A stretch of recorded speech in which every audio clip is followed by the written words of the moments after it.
This is a great question. I'm going to answer it in just a second. But I wanted to also say that typically when I get a report from whatever unit it may be, I like to look up a patient before getting a report if it's an option. Sometimes it's not an option, but if I have 5-10 minutes, you can find most things in the chart, obviously if they're charted.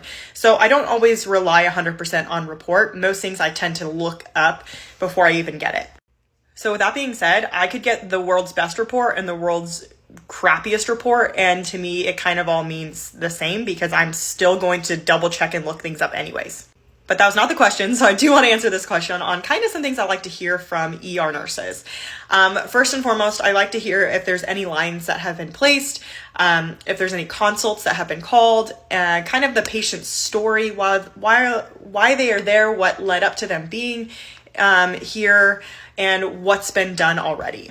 So like if they've had blood cultures drawn, labs drawn, any scans done, I like to know that. And then of course the results of those if they've been resulted already.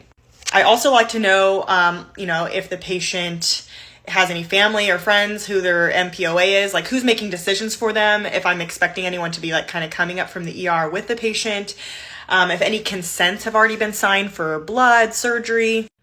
If the patient's intubated and sedated, I like to know their previous neurological functioning. So like how they were prior to getting intubated, or, if they were not doing so hot then either, like what's their baseline neurological function, if that's obviously known.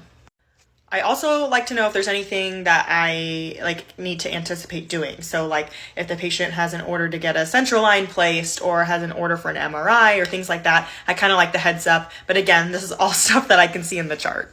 I think that's kind of the gist of it. Basically, quick summary on what's going on, anything you've done, anything that's pending or that's going to be left for me to do. I like to know that as well. And if there's any kind of social situations surrounding the patient that I need to be aware of, like do they need to have no visitors? Are we having restrictions on X, Y, and Z? But that's it. I hope this is helpful to you, and let me know if you guys have any more questions.